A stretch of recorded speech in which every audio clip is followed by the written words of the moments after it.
ಹೊರಭಾಗದಲ್ಲಿ ಸ್ಟೇಡಿಯಂ ನಿರ್ಮಾಣಕ್ಕೆ ಸರ್ಕಾರದ ತಯಾರಿ. ಆನೇಕಲ್ನ ಇಂಡ್ಲವಾಡಿ ಬಳಿ ಹೊಸ ಕ್ರಿಕೆಟ್ ಸ್ಟೇಡಿಯಂ ನಿರ್ಮಾಣಕ್ಕೆ ಸಿದ್ಧತೆ. ಸರ್ಕಾರಕ್ಕೆ ಸ್ಥಳೀಯರಿಂದ ಭಾರೀ ವಿರೋಧ. ಆನೇಕಲ್ನ ಇಂಡ್ಲವಾಡಿ ಬಳಿ ಈಗ ಹೊಸ ಕ್ರಿಕೆಟ್ ಸ್ಟೇಡಿಯಂ ಅನ್ನ ನಿರ್ಮಾಣ ಮಾಡಲಿಕ್ಕೆ ಸರ್ಕಾರ ಸಿದ್ಧವಾಗಿದೆ. ಈ ವಿಚಾರವಾಗಿ ಸ್ಥಳೀಯರು ಭಾರೀ ವಿರೋಧವನ್ನ ವ್ಯಕ್ತಪಡಿಸ್ತಾ ಇದ್ದಾರೆ.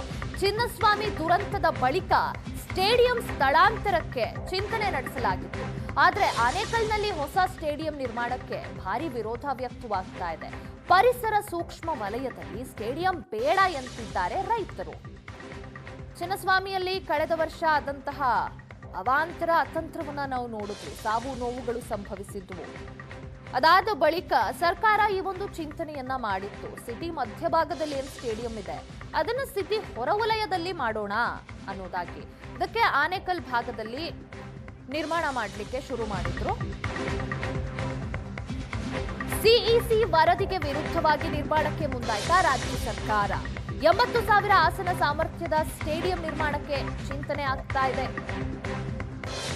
ಇದರ ಹಿಂದೆ ಭೂಗಳ್ಳರು ರಾಜಕಾರಣಿಗಳು ಇರುವ ಆರೋಪ ಕೇಳಿ ಬರ್ತಾ ಇದೆ. ಬನ್ನೇರುಘಟ್ಟ ಸುರಕ್ಷಿತ ಅರಣ್ಯ ಪ್ರದೇಶದ ಬಳಿ ಕ್ರೀಡಾಂಗಣಕ್ಕೆ ವಿರೋಧ. ಬನ್ನೇರುಘಟ್ಟ ಪಾರ್ಕ್ ಸುತ್ತ 260 ಚದರ ಕಿಲೋಮೀಟರ್ ಸೂಕ್ಷ್ಮ ವಲಯ ಘೋಷಣೆಯಾಗಿದೆ.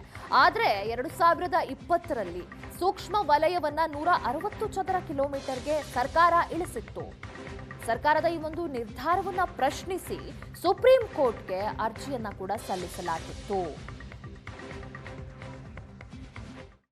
ಇದೇ ತಿಂಗಳು ಬರೋವಾರ 23ನೇ ತಾರೀಕಿಗೆ ನಮ್ಮ ಇಂಟರ್ನ್ಯಾಷನಲ್ ಸ್ಟೇಡಿಯಮ್ದು ಗುದ್ಲಿ ಪೂಜೆನ ಮಾನ್ಯ ಮುಖ್ಯಮಂತ್ರಿಗಳು ಉಪಮುಖ್ಯಮಂತ್ರಿಗಳಾದಂಥ ಡಿ ಕೆ ಶಿವಕುಮಾರ್ ಅವರು ಎಲ್ಲ ಸಚಿವರು ಸೇರಿ ನಾವು ಗುದ್ಲಿ ಪೂಜೆ ಕಾರ್ಯಕ್ರಮನ ಹಮ್ಮಿಕೊಂಡಿದ್ದೀವಿ 23ನೇ ತಾರೀಕು.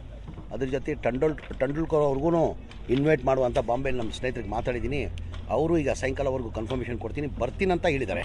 ಇನ್ನು ಕನ್ಫರ್ಮ್ ಗ್ಯಾರಂಟಿ. ಆನೇಕಲ್ ಬಳಿಯ ಕಸ್ಬಾ ಹೋಬಳಿಯ ಇಂಡ್ಲವಾಡಿ ಗ್ರಾಮದಲ್ಲಿ ಒಂದು ದೊಡ್ಡ ವಿಶ್ವದ ಅತಿ ದೊಡ್ಡ ಸ್ಟೇಡಿಯಂನ ನಿರ್ಮಾಣ ಮಾಡಿಕೊಟ್ಟಿದೆ. ಸುಮಾರು 80,000 ಸೀಟ್ ಕೆಪಾಸಿಟಿ ಇರುವಂಥ ಒಂದು ಸ್ಟೇಡಿಯಂನ ನಿರ್ಮಾಣ ಮಾಡಿ, ಜೊತೆಗೆ ಅದರಲ್ಲಿ ಅಲ್ಲೇ ಪಕ್ಕದಲ್ಲೇ ಸುಮಾರು 2,000-3,000 ಕೋಟಿ ಹಣ ಖರ್ಚು ಮಾಡಿ ಒಂದು ಕ್ರೀಡಾ ಸಮುಚ್ಚಯವನ್ನು ನಿರ್ಮಾಣ ಮಾಡೋದಕ್ಕೆ ಹೊರಟಿದೆ. ಇದು ಕಂಪ್ಲೀಟಾಗಿ ಸರ್ಕಾರ ಇವತ್ತು ಏನು ಎನ್ವಿರಾನ್ಮೆಂಟಲ್ ಸೆನ್ಸಿಟಿವ್ ಝೋನ್ ಅನ್ನುವಂಥದ್ದನ್ನು ಸರ್ಕಾರವೇ ಒಂದು ಕಾನೂನನ್ನು ನಿಯಮವನ್ನು ಮಾಡಿದೆ. ಆ ನಿಯಮವನ್ನು ಉಲ್ಲಂಘಿಸಿ ಇವತ್ತು ಈ ಥರದ ಎನ್ವಿರಾನ್ಮೆಂಟಲ್ ಸೆನ್ಸಿಟಿವ್ ಝೋನಲ್ಲಿ ಇವತ್ತು ಅಂದರೆ ಅರಣ್ಯದ ಒಳಗೆ ಸರ್ಕಾರ ಇವತ್ತು ಇದನ್ನು ಮಾಡೋದಕ್ಕೆ ಹೊರಟಿರುವಂಥದ್ದನ್ನು ಕರ್ನಾಟಕ ರಾಷ್ಟ್ರ ಸಮಿತಿ ಪಕ್ಷ ವಿರೋಧಿಸುತ್ತೆ. ಬಹಳ ಗಾಳಿ, ನೀರು ಮತ್ತು ವಾತಾವರಣ ತುಂಬ ಮುಖ್ಯ. ಇವತ್ತು ರೈತ ಹಾಲು ಬೇಕಾದರೆ ನಮಗೆ ತಾಜಾ ಹಾಲು ಬೇಕು, ತಾಜಾ ಹಣ್ಣು ಬೇಕು ಅಂತಾನೆ. ಸೊ ಇವತ್ತು ಬನ್ನಾರ್ಘಟ್ಟ ಪರಿಸರ ಸೂಕ್ಷ್ಮ ವಲಯದಲ್ಲಿ ಏನಿದೆಯಲ್ಲ 4,000 ಎಕರೆ ಕಾಡ್ಜಕ್ನಳ್ಳಿ, ಬಗ್ಗನದಡ್ಡಿ, ಇಂಡ್ಲವಾಡಿ ಮತ್ತು ಕೋನಸಂದ್ರ ಗ್ರಾಮಗಳಲ್ಲಿ ರೈತರು ಏನು ಆರ್ಗ್ಯಾನಿಕ್ ಅಂದರೆ ಸಾವಯವ ಕೃಷಿ.